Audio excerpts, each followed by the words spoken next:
Hi everyone, today I am going to show you how to make this spooky cute apothecary cabinet. I'm going to show you how to make the cabinet as well as the items that you see inside. So let's go ahead and dive in.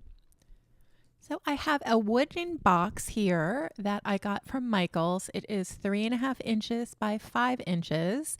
And the first thing I'm going to do is I am going to make the little shelves for our apothecary cabinet. And I am just marking off with some marker how long I need to make my little shelves. And I'm just going to cut it with a little wire clip. That's probably not the best tool to do it, but it works. These are just little popsicle sticks, craft popsicle sticks that I got from Michael's as well. And I'm just gonna double check and make sure that that is the right size. And if it's not, it's no problem. They're just little craft popsicle sticks. So if you make a mistake, you can just get another, or you can, shorten it as well if you need to. And I am going to add two full shelves, and then one half shelf just to give the cabinet a little bit of interest. And to do that, I am just going to cut one side of our popsicle stick so that I have that nice rounded clean edge on the other side that I can then use as a little half shelf, but it has a neat edge. And I'm just kind of playing around trying to figure out where I want to place the shelves. And yeah, that's looking good to me.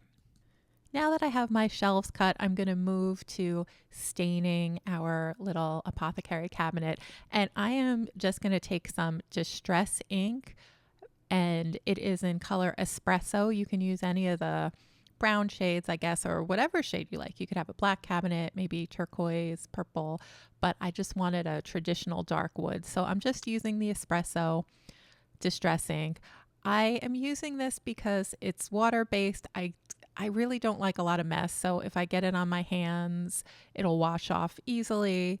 So that's why I use distress ink instead of acrylic paint or spray paint or, some other type of method to stain the wood. And I'm using a foam dauber here. This is just a little throwaway dauber, but I'm going to use it to add the paint. And then later when we seal it with some Mod Podge, I will also use a foam dauber for that. So this is just kind of a nice, quick and easy, no fuss way, I think, to get your wood stained. And this is my go-to whenever I'm working on craft projects, because again, it's not going to make much of a mess. If it does, it'll wash off pretty easily. And then to seal the finish, all we need to do is add a layer of Mod Podge over it. Now that I've finished the cabinet itself, now I'm going to work on staining the little shelves. So I'm just taking my popsicle sticks and I'm just going to use that same technique. And I put some plastic gloves on just so that I could touch the wood, so I didn't have to have it, like stuck down somehow. And I'm trying to work as quickly as possible, and it would just be easier for me if I could touch it as I went along. And the distress ink is very forgiving, so you don't have to worry about getting any marks from where you held it. And also, you're not really going to see the shelves so much. They're going to be covered with items. So you don't really need to be so precise with the shelves. So these shelves are looking good to me, and I am covering both the top and bottom because you might be able to see either peeking out from the cabinet. So you do want to make sure that you cover the top and bottom. And again, don't have to be so precise here. You just want to get them generally coated. Off screen, I added a layer of Mod Podge to our painted cabinet and shelves after the paint had dried. So I just used the same method that I showed you. I just took the Mod Podge and I just dabbed my foam roller into it, and kind of similar to what I'm doing now, except now I'm adding Mod Podge so that we can attach the back wallpaper to our cabinet. You don't need to do this step, but I just wanted to make my little cabinet as decorated as possible. So I just got some Halloween themed pattern paper and we're just going to add that to the back. So I cut my little rectangle down just so that it fit just right inside the inside of the cabinet here. I don't have the exact measurements. You'll need to do this yourself and just measure from the inner portion of that cabinet to get it the right way. And then I am just going to attach it with the Mod Podge. So I put down a layer of Mod Podge, and then I'm just going to attach the wallpaper to it and then just press it down, getting any bubbles or anything out, and it's going to sit really nicely. And again, this part also doesn't have to be perfect. The great thing about this cabinet is that it's very forgiving. There is going to be so much in this cabinet later that you're not going to notice if each piece is not perfect. Okay, so now that we have our wallpaper down, we are going to add the shelves, and I'm also going to kind of play around and get a sense of where I want the little items in the cabinet to sit so I know where to place my shelves. So I'm thinking that I'm going to have that little half shelf like as my bottom shelf so that I can have that tall potion bottle sticking up. And I'm just going to add some glue here. You could use epoxy, but I wanted something that dried a little bit quicker, so I'm just using some art glitter glue, which is a nice strong craft glue that I like. And I'm going to add the glue to the back of the popsicle stick and the side, like where it makes contact with the cabinet walls. And I'm just going to hold it there for a second until it is somewhat set. It's going to take a while for it to fully dry, but I just want to get it into position. So I'm just going to hold it for a second. Now I'm going to work on adding the second shelf, and I'm going to use that same technique. I'm just going to put some glue along the edges of the shelf that are going to make contact with the cabinet to just hold it in place there. And I'm just going to hold it in place for a second until it kind of stabilizes, and then we can move on to the next shelf. And for this last shelf, I wanted to make sure I left enough room to add my little bottles to the second shelf. So I just have those bottles in there as a guide so I know where to lay down my final shelf. So you can put your shelves wherever you like in the apothecary cabinet, and you can base it based on like how big your items are and where you want your items to go in the cabinet. So this is kind of how I thought my cabinet would look best given the little items that I have. And I'm just going to play around a little bit with some placement to get an idea of where to put all the different things. And then we can move on to the next part, which is filling out our cabinet. So this is for me the most rewarding part of the whole project, and that is decorating our cabinet and adding all the little embellishments and items. So I'm going to start by adding a little sign to the back of my cabinet, and I got this from a Halloween ephemera pack from Tim Holtz. If I can find it, I will link it in the caption below. But any ephemera packs that you have that are Halloween or spooky themed based, I would take a look there and decorate your cabinet with whatever little embellishments that you happen to have. Okay, and then I'm going to add another little embellishment that I got from this ephemera pack that just says warning, product may be habit forming, and I'm going to add that to the top shelf there. Because for our top shelf, I decided we're not going to have a lot going on there just because I didn't have many little items that would fit. So it needed a little bit more decoration.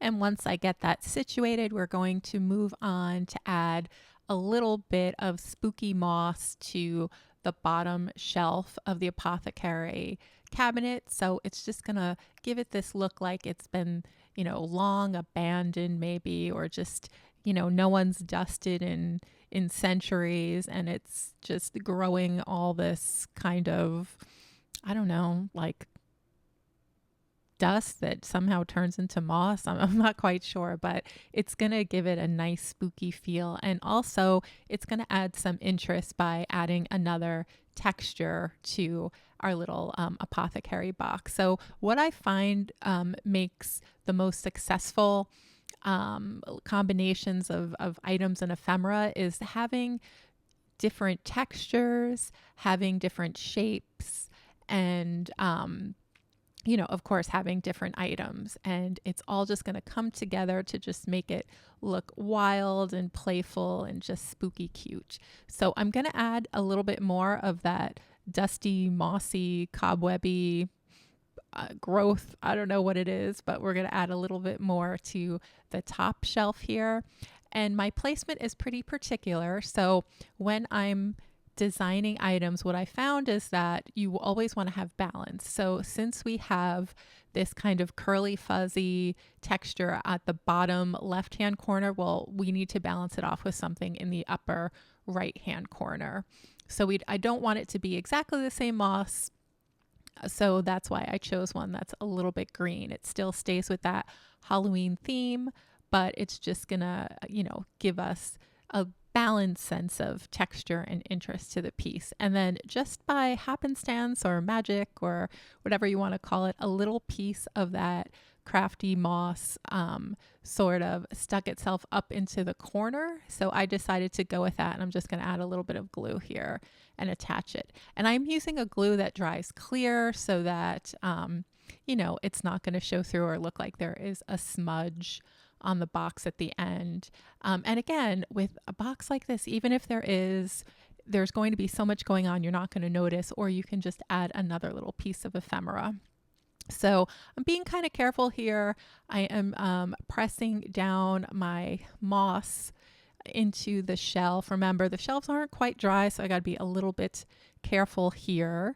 Another trick I'm going to show you is that when we add the items to the box, we are going to affix them with epoxy glue to the cabinet walls, not just to the shelves. So this way it'll give it a little bit more durability, and also it will, you know, take some of the stress off of those shelves. So think of the shelves really as just placeholders. They're not really meant to give support to the items that you're putting on your shelves. Okay, so I'm just playing around here to get a sense of how I want to place my little items. And I left this section in just because I thought that it's important so you kind of see the process of how you figure out where you're going to place everything. You need to have a game plan before you start. And one thing you could do, you could take, once you get the placement the way you want it, you could take a picture of it, a photo, so that you remember how to put the things back exactly the way you wanted them. So, okay, now we are going to start adding our little objects. I'm going to take some epoxy and I'm going to add it to this little book that we've created, and I will show you the process for making some of the handmade embellishments as well. So I'm just going to add that little book to the second shelf, and I have the book facing so that its pages are facing outward, just because it just gave a little bit more interest to the scene. Sometimes we'll have the book spines facing us, sometimes we'll have the pages facing, and it just adds to that sense of I don't know, just whimsy and interest. For our little potion bottle, I added epoxy to the back and the bottom of it. And now we're going to place our little skulls. And I didn't realize the macabre, I guess, nature of the way that I added the skulls until after the fact. I was just using what I had on hand, but it turns out that we have a big skull and a little skull. So it's kind of, I don't know if it's like a parent and a child or what, but yeah, so that's going on in my box. Okay, so I added the epoxy to the bottom and the back of the skull's head because, again, we want to affix the skull to the cabinet walls because that's going to make it super sturdy and make sure it will never move and that it will basically be here for eternity. Okay, now we are going to add a couple little standing up books. So this book I think I got from an ephemera pack at Michael's. And I liked it just because it says "till death" on the spine.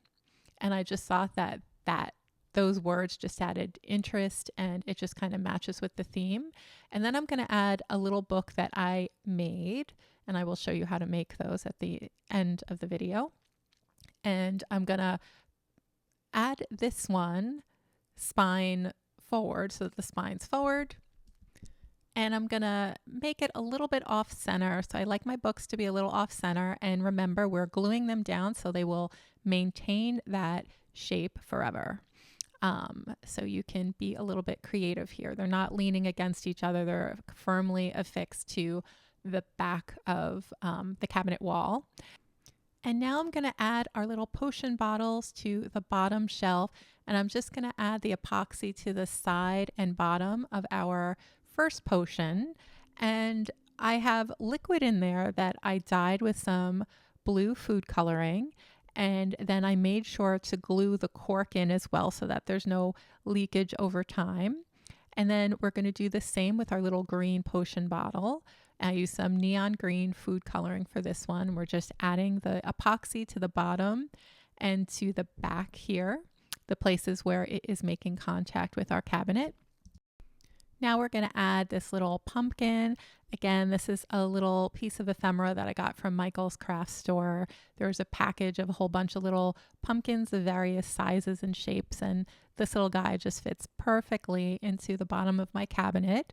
And I also like the pumpkin because it gives a pop of color to our cabinet, and it also adds another texture and another shape to our cabinet, which is also going to help the overall look of it. I just love the little pumpkin. I think he's so cute.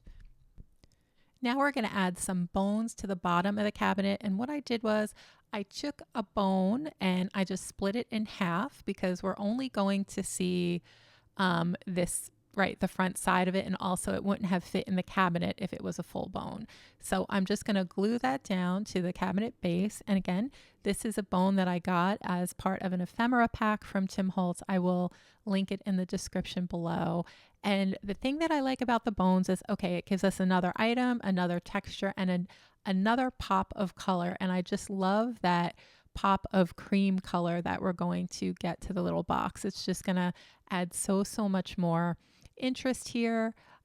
This is such a busy little cabinet, and the eye is going to get exhausted looking at all of the crafty goodness in here. So wherever we can just add a little pop, give the eye a little bit of break, a different place to rest, I think that is all for the good. So that's kind of why I decided to add our little stack of bones there next to our pumpkin.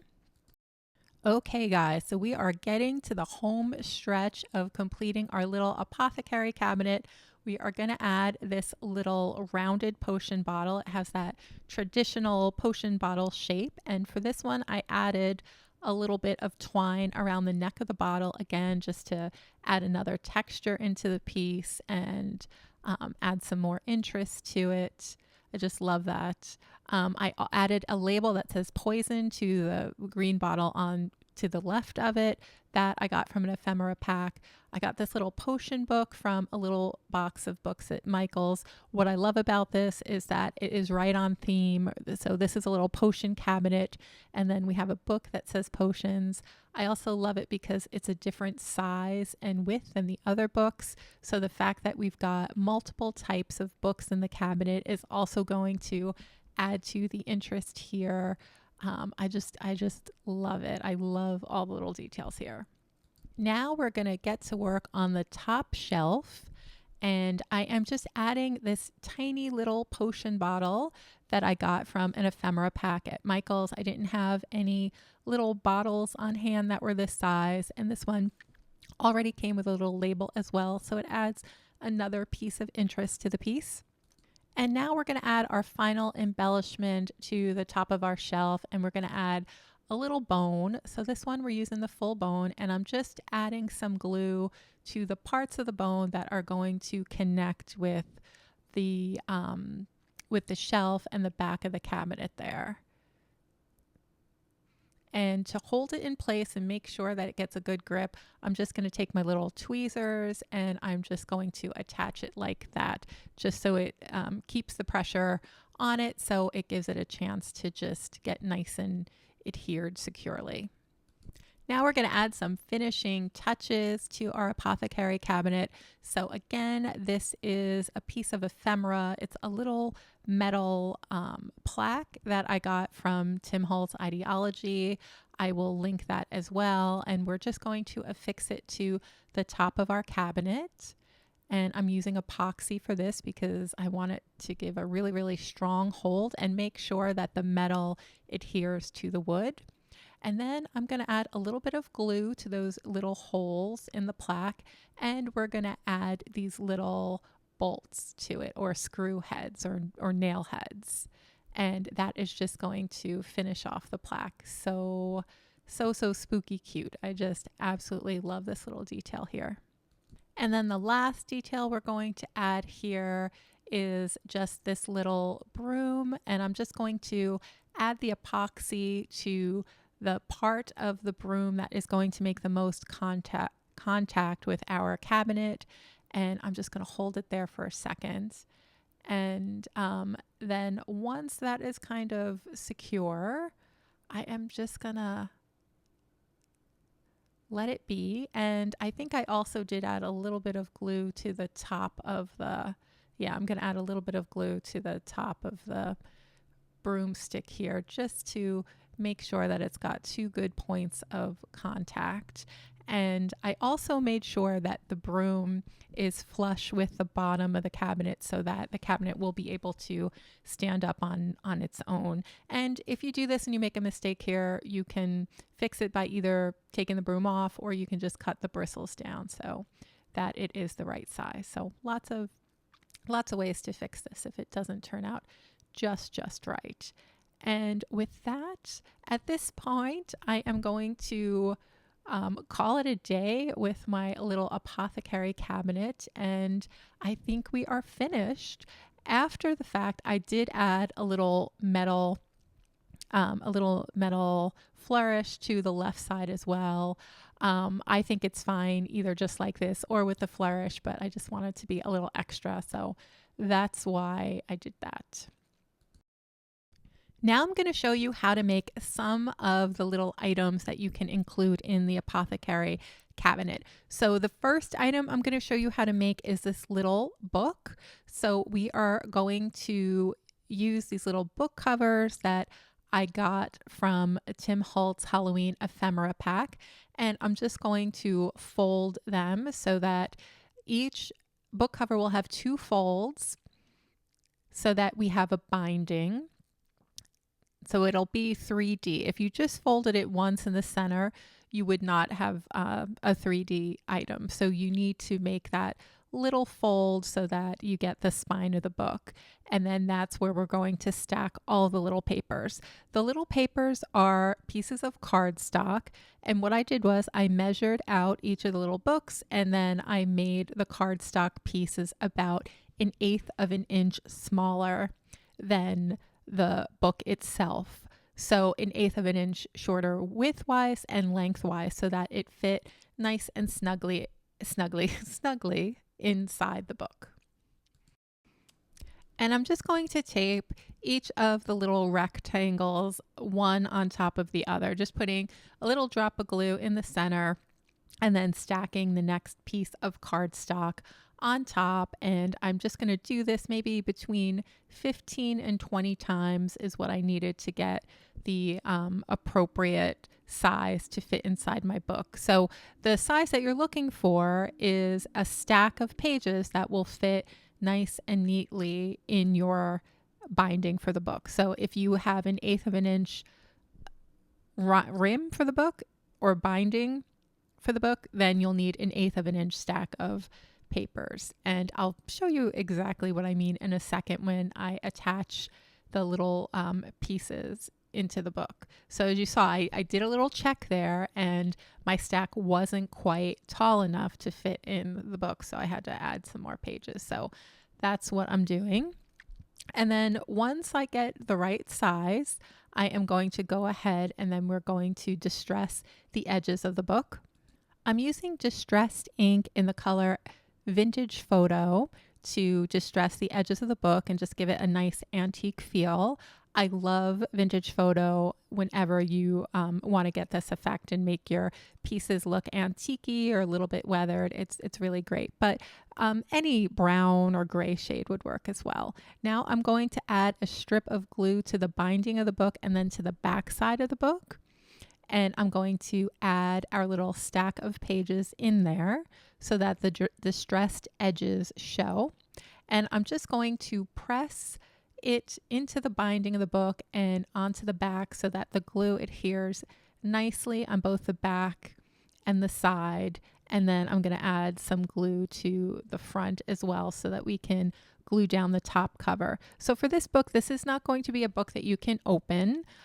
You could definitely make a book that you could open if you like.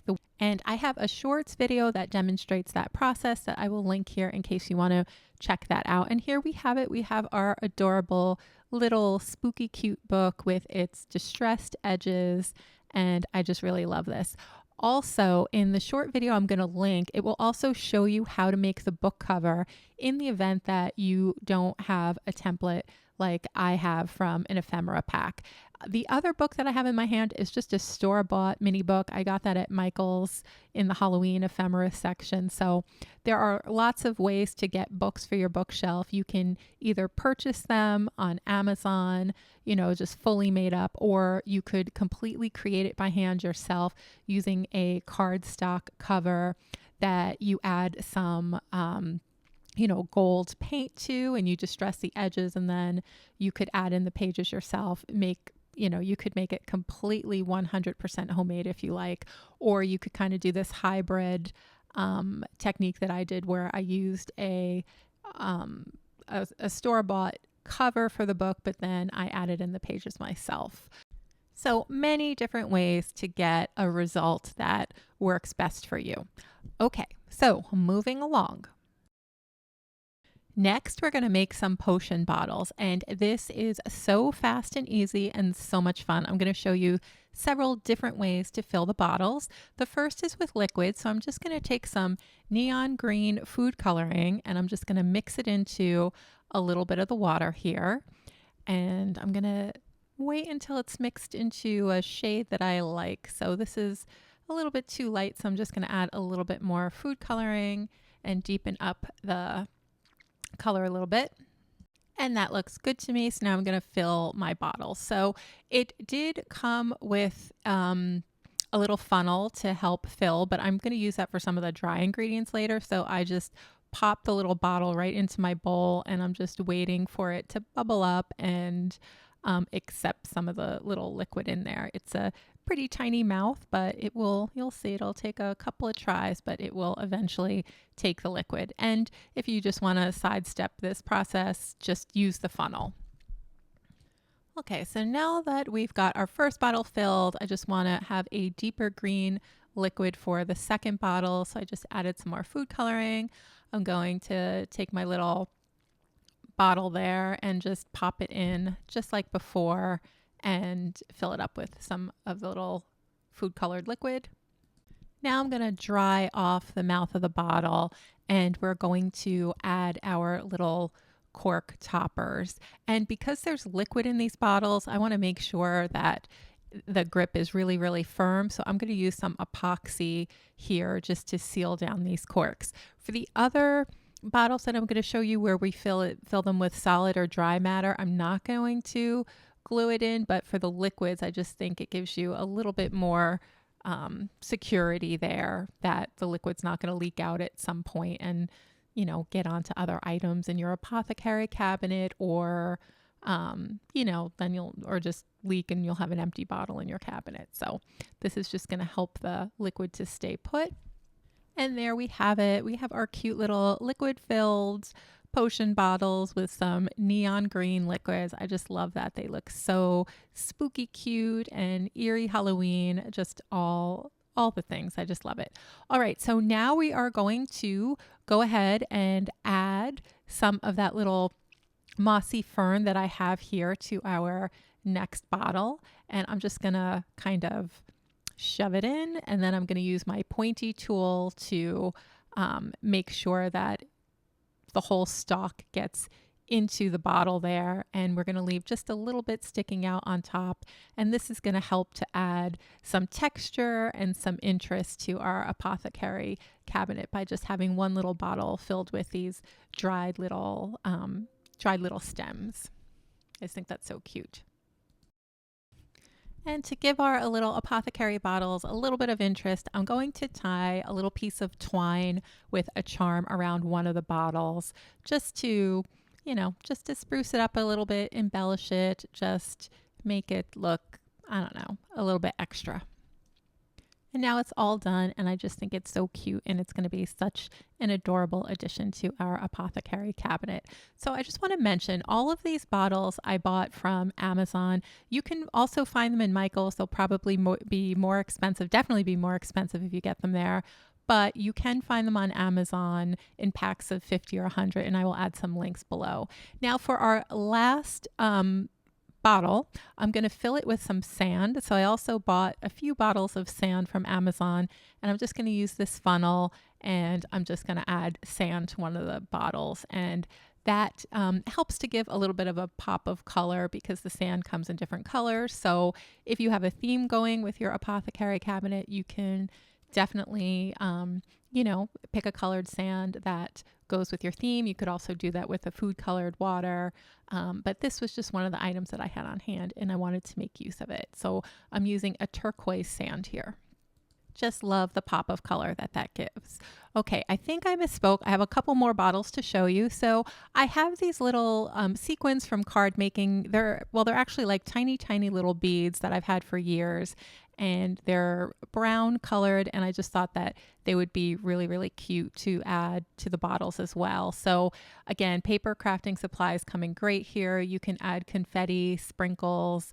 You can even go to your cabinet and get some spices and herbs. You could fill these jars with cinnamon or clove, or maybe some fennel or oregano. That is another idea. And I just love how many different ways that you can fill the little bottles, and they'll be so adorable. So here's an example where I took some card making supplies. These are little clay confetti, and I filled some jars with Halloween themed clay confetti. And let's take one last look at all of our little bottles. So we have our fern, we have our liquid bottles, we have our sand, our little beads, and then we've got some confetti, and just, they are going to look so, so great in a cabinet. I just love these little guys. For my apothecary cabinet, I used a store-bought broom that I got from the Tim Holtz Ideology selection for Halloween, but I am going to show you how to make your own broom just in case you don't have access to that product. And brooms are super simple to make. All you need is a little stick, some raffia or some straw, and then some little embellishments, and you can just let your imagination go wild. And this is a great embellishment, not just for your apothecary cabinet. You can also use them as gift tags, or include them with a trick or treat bag, or just use them otherwise as standalone decor. They're just so versatile. For supplies, you're going to need some raffia or some straw. I have cut my raffia into 8-inch strips here. Also a few twigs you'll need. I cut my twigs about 5 inches. Some distress ink if you want to color up your twig a little bit just to make the color richer, some twine, and then some embellishments for the broom, as well as little rubber band, which is optional. Here are some other ideas for embellishments. I will add all of these supplies. I'll link them all in the caption below, as well as these little embellishments. So if you see any that strike your fancy, you can go ahead and pick some up. Otherwise, I encourage you to use whatever you have on hand. That's the best thing about this project. The supplies are very basic, and you probably have everything you need to get started. So let's go ahead and get started. So I'm going to start by coloring up my twigs. This isn't necessary. I just felt that the twigs that I had looked a little bit dull, so I'm just going to add some distress ink to color them up. You can use whatever color medium you have. The color distress ink that I'm using here is Vintage Photo, just because that's what I happen to have on hand, but any brown will work. Probably a warm brown would look the nicest. So I'm just going to color this up real quick, and you don't have to color up about the last inch because we're going to stick that into the straw to make the broom. So now the next step is to gather up your raffia or your twine or your straw, and I'm just going to gather it up and cut it down the middle so that I have about 4 inch strips for the raffia. That's all that we need for the broom, given that it's a mini broom. And then I'm just going to gather everything up in my hand and then just tie everything together or secure it together with this rubber band. You could also use twine here. You don't need the rubber band. I just found that it made it a little bit easier when it comes time to add the stick. I'm going to just cut right across the top there, about 1 inch above where the rubber band is, just to make the top of our little broom. And then I'm going to take the twig and I'm just going to stick it right into the center of the raffia there. I'm just going to make a little hole, just kind of dig around with my stick and then just stick it in there. And that looks good to me. And now I'm going to trim the bottom of the broom. So you can trim it straight across. You can trim it on a little bit of an angle like I've done here. So it's a little bit of like a half moon shape. You could make the little pieces of straw look raggedy. You could make them look completely straight. It's really up to you, whatever look you're going for your broom. And then we're going to take a piece of twine and we're just going to wrap the twine around the top of the broom about 1 inch below where the straw starts. And then I'm just going to wrap it about 5 or 6 times. And then I'm just going to tie it into a knot. And that is going to finish off our little broom. And now we can start my favorite part of making these little brooms, adding the embellishments. So I'm going to take my hot glue gun and then I'm going to apply a little bit of this moss. I have some dark green or some bright green and then some light green. And I'm just going to attach that. You can use regular tacky glue if you like. I just love my hot glue gun. So whenever I get a chance to use it, I always break it out. And then we're going to, for our final embellishment here, I have these little resin pumpkins that I found on Amazon. I will link them in the description below. And I'm just going to add that right on top of the moss. So it looks like this little pumpkin is in a little pumpkin patch. And he's just so happy to be sitting on top of this little mini broom. And I just love this little decoration. And I made maybe about 10 or 11 of these the other day, and I just had the most fun. And I made some silly ones, I made some shabby chic ones, I made some cute spooky ones, and I just used all kinds of embellishments that I had on hand. I used some little buttons, some beads, some felt, some little even paper crafting embellishments that I had, some twine. It's just so much fun, and it's a great stash buster project as well. There are just so many ways to use these little brooms in addition to decorating your apothecary cabinet. Thanks so much for watching, and I hope you have a wonderful time making your very own spooky cute apothecary cabinet. Have a good day.